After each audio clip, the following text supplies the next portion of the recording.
तो दोस्तों सिंहासन सुनते या देखते ही एक चीज हमें महसूस होती है, वो क्या होती है? पावर, अधिकार, शक्तिशाली होना। तो दोस्तों ये है मगा नक्षत्र। तो ये जो नक्षत्र है इसे राजाशाही ठाठ बाट वाला नक्षत्र भी कहा जाता है। दोस्तों ये लोग भीड़ का हिस्सा बनना पसंद नहीं करते हैं।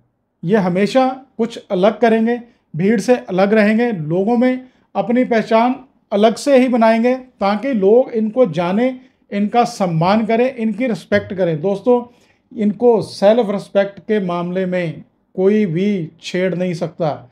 जहां इनके सेल्फ रिस्पेक्ट का, आत्म सम्मान का सवाल आ गया तो दोस्तों ये सब कुछ छोड़ देते हैं। ये इनका माइनस पॉइंट, सबसे बड़ा जो माइनस पॉइंट है इनका अहंकार। और इनके जो नक्षत्र के ग्रह स्वामी हैं, जो ग्रह देव हैं, वो है केतु। उसके कारण दोस्तों ये आध्यात्मिक भी बहुत होते हैं और इनका तंत्र विद्याओं की तरफ या ये कहें वैदिक मंत्रों की तरफ भी बहुत झुकाव होता है और उसमें इनकी बहुत ज़्यादा रुचि बनी रहती है।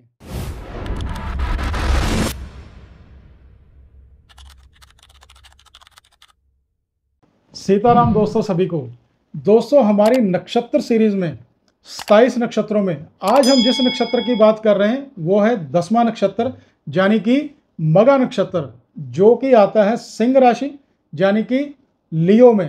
तो दोस्तों अगर आपका जन्म मगा नक्षत्र या आप ज्योतिष के आधार पर आपको रुचि है ऐसी बातों का ज्ञान लेने की, तो आप ये वीडियो अंत तक जरूर देखें। आपको मगा नक्षत्र के बारे में सारी जानकारी दी जाएगी। इनका देवता कौन है, इनसे कौन कौन से अच्छे फल लिए जा सकते, कैसे कैसे लिए जा सकते, किस विधि से या किन देवताओं की पूजा अर्चना कर कर हम इस नक्षत्र को एक्टिव कर सकते हैं।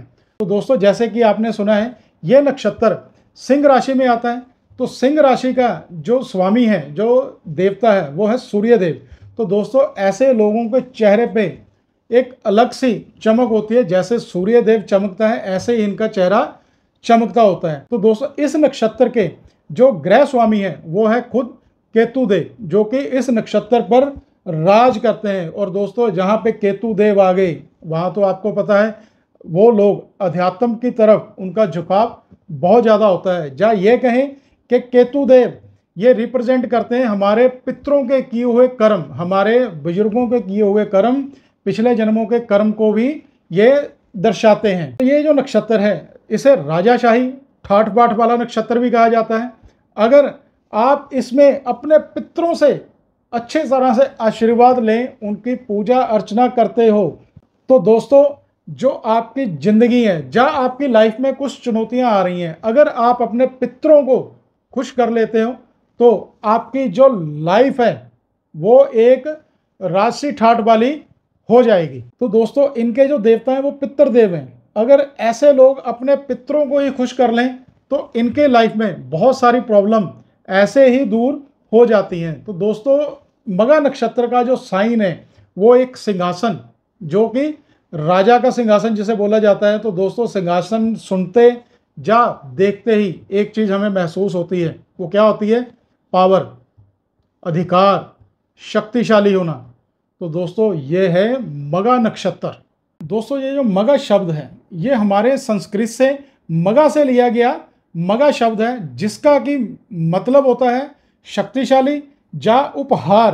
दोस्तों अब बात करेंगे इनके स्वभाव या इनकी आदतों की, अच्छी और बुरी दोनों आदतों के बारे में हम बात करेंगे, जिसके कारण इनको बेनिफिट्स भी होते हैं और इनके करियर में इनको लॉसेस का भी सामना करना पड़ता है। दोस्तों ये स्वाभिमानी बहुत होते हैं, ऐसे लोग कर्मकाठी बहुत होते हैं, इनको कर्म करने पर बहुत विश्वास होता है, लेकिन इनका जो कर्म करने का स्टाइल है तो ये लीडरशिप क्वालिटी में काम करते हैं। ये जहाँ भी काम करते हैं इनका यही होता है भी बाकी सब लोग इनके अंडर में काम करें, बल्कि ये किसी के अंडर में काम ना करें और ना ही ये कर सकते हैं। दोस्तों ये लोग भीड़ का हिस्सा बनना पसंद नहीं करते हैं।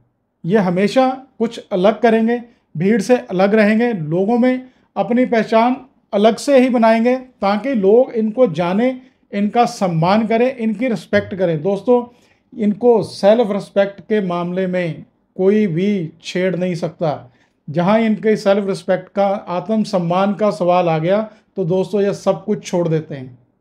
तो इसे हम लोग कहीं ना कहीं अहंकार भी कहेंगे, कहीं ना कहीं इगोइस्टिक भी कहेंगे। ये इनका माइनस पॉइंट, सबसे बड़ा जो माइनस पॉइंट है इनका अहंकार। अपने ही काम को बढ़ा चढ़ाकर बताना, अपने ही कोई किए हुए कार्य से सामने वाले को अपने सामने छोटा प्रतीत या महसूस करवाना, जिससे कि इनके काम खराब होने शुरू हो जाते हैं। इनकी जो पारिवारिक लाइफ होती है दोस्तों, ये बहुत ही पॉजेसिव होते हैं अपने परिवार को लेकर, और ये अपने पुरातन की जो इनके पुरानी परंपराएं चली आ रही हैं, इनके बुजुर्ग जो भी धार्मिक या व्यवसाय में या अपने लाइफ में कुछ भी कार्य पुराने इनके चलते आ रहे हैं, तो दोस्तों ये बाखूबी उनको फॉलो करते हैं और उसी श्रद्धा भावना से आगे बढ़ाते हैं। दोस्तों ये लोग अपने कार्यों को बड़ी मेहनत और लगन के साथ करते हैं। जब तक इनका कार्य पूरा नहीं हो जाता तो ये उस कार्य में अपनी लगन और मेहनत 1% भी कम नहीं करते हैं। तो दोस्तों जब तक काम खत्म नहीं होता, चाहे इनको वो काम 10 बार करना पड़े, लेकिन ये अपने लक्ष्य से पीछे नहीं हटते। और इनके जो नक्षत्र के ग्रह स्वामी हैं, जो ग्रह देव हैं, वो है केतु। उसके कारण दोस्तों ये आध्यात्मिक भी बहुत होते हैं और इनका तंत्र विद्याओं की तरफ या ये कहें वैदिक मंत्रों की तरफ भी बहुत झुकाव होता है और उसमें इनकी बहुत ज़्यादा रुचि बनी रहती है। तो दोस्तों ऐसे लोगों का कैरियर सबसे ज़्यादा जो बढ़िया इनके लिए लाइन है वो है पॉलिटिक्स, क्योंकि वहाँ पे शक्ति और सम्मान ये दोनों मिलता है और ये दोनों चीज़ों के भूखे होते हैं। दोस्तों इस नक्षत्र वाले जातक जो होते हैं, इनको लाइफ में रिस्पेक्ट मिलनी चाहिए, नेम फेम मिलना चाहिए। तो इसके लिए सबसे बढ़िया जो कार्य क्षेत्र है वो है पॉलिटिक्स। दूसरा सरकारी नौकरी किसी अच्छे महकमे में, जैसे कि पुलिस हो सकती है, जैसे कि आर्मी हो सकती है, या सिविल सर्विसेज में। तो दोस्तों जहाँ पे इनको रिस्पेक्ट मिलेगी वहाँ पे ये दिल लगा के काम करेंगे तो इनको काम करने का मज़ा भी वहीं पर आता है। तो ऐसे लोग फिल्म जगत में बहुत नाम कमाते हैं। इनको कला क्षेत्र में, जैसे कि मीडिया से जुड़े हुए कोई भी काम करें तो ऐसे कार्यों में बहुत जल्दी प्रसिद्धि मिलती है। मगर नक्षत्र वाले जातकों को दोस्तों एक ही एडवाइस है, अपना अहंकार कम करना, अपनी ईगो को कम करना, सामने वाले को महत्व देना शुरू करो दोस्तों, ताकि आपको उनसे बेनिफिट मिल सके। अभी तो पोजीशन ये है कि आप सामने वाले को कुछ भी नहीं समझते हो, क्योंकि आपके अंदर एक एटीट्यूड, ये इगोइस्टिक या अहंकार की भावना है। जैसे कि आपको ये लगता है भी जो कार्य आप कर सकते हो वो कोई भी कर नहीं सकता, लेकिन ऐसा भी नहीं है दोस्तों। आपको सबको सम्मान देना चाहिए, तभी आपको सम्मान मिलेगा और आपकी लाइफ स्मूथ होगी। दोस्तों अब बात कर रहे हैं मगर नक्षत्र के उपायों की। जिन लोगों के लाइफ में बहुत सारी चुनौतियां, कठिनाइयां, वो व्यापार को लेके भी हो सकती हैं, वो हेल्थ को लेके भी हो सकती हैं, या वो घर को लेके भी हो सकती हैं, या रिश्तों को लेकर भी हो सकती हैं। तो उसमें दोस्तों आपने करना क्या, आपने सिर्फ अपने पितरों को खुश करना है और आपको कुछ करने की जरूरत नहीं है।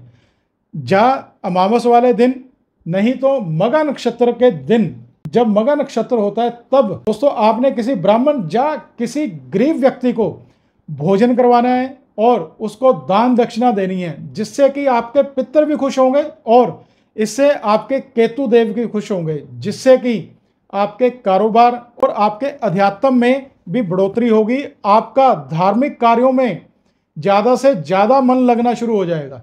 दोस्तों अब जो बात कर रहे हैं हम इनके लक्की स्टोन की, शुभ रत्न की, भाग्यशाली रत्न की। तो दोस्तों इनका जो रत्न है उसे रत्नों का राजा भी कहा गया है। दोस्तों उस रत्न का नाम है रूबी, यानी कि मानिक।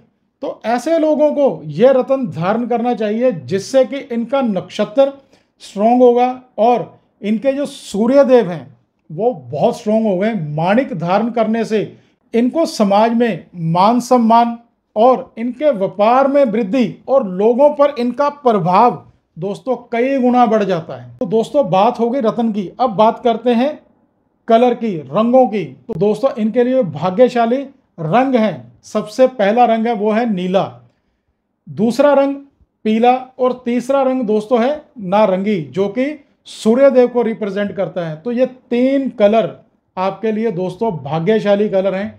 आप इन कलर्स को अपनी लाइफ में अगर लेके आते हैं तब भी आपकी लाइफ में पॉजिटिविटी बढ़नी शुरू हो जाएगी। अगर ऐसे कलर आप अपने घर पे अप्लाई करोगे तो मेरी एक एडवाइस है, आप किसी अच्छे वास्तु ज्ञाता से उसका विचार विमर्श करके ही आप अप्लाई करें, ताकि गलत दिशा में गलत कलर ना हो जाए, जिससे कि काम सही होने की जगह गलत हो जाए।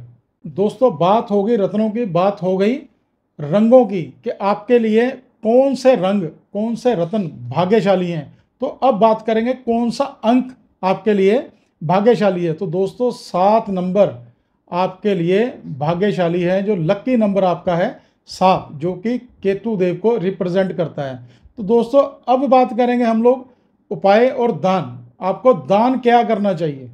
तो दोस्तों आपको एक बार अपनी लाइफ में लहसुनिया, जिसे कैट आइज बोलते हैं, इस रत्न को दान में जरूर देना चाहिए। दूसरे नंबर पे दोस्तों आपको जब पितृपक्ष होता है, जब श्राद्ध होते हैं, तो आपको अपने पितरों का तर्पण जरूर कराना चाहिए, वस्त्र दान जरूर करने चाहिए और भोजन दान जरूर करना चाहिए। दोस्तों पितृपक्ष यानी कि श्राद्धों में जब आप तर्पण करोगे तब आप साथ में गौ माता को हरा चारा डालना मत भूलना, जिससे कि आपको अपने पितरों का आशीर्वाद मिलना शुरू हो जाएगा। तो दोस्तों आपका ये जो नक्षत्र है ये एक्टिव हो जाएगा और केतु देव आपको बहुत अच्छा फल देना शुरू कर देंगे। तो दोस्तों कैसी लगी जी आपको जानकारी मघा नक्षत्र के बारे में, जो कि अच्छी बातें भी बुरी बातें भी आपको बताई गई हैं। तो मैं ये चाहूँगा कि आप इन बातों में ध्यान देके जो आपकी बुरी बातें हैं उनमें थोड़ा सुधार लाके अपने आप जीवन को बहुत ही खुशहाल जीवन बना सकते हो दोस्तों। तो आप हमारा जो चैनल है एस्ट्रो देव, इसको सब्सक्राइब और लाइक जरूर करें। हमारा फेसबुक पेज भी है दोस्तों जिसका नाम है एस्ट्रो देव, तो कृपया आप उसको भी फॉलो जरूर करें, ताकि हम आपको आने वाले समय में या नेक्स्ट वीडियो में इससे ज़्यादा जानकारी आपको दे सकें। सीताराम दोस्तों।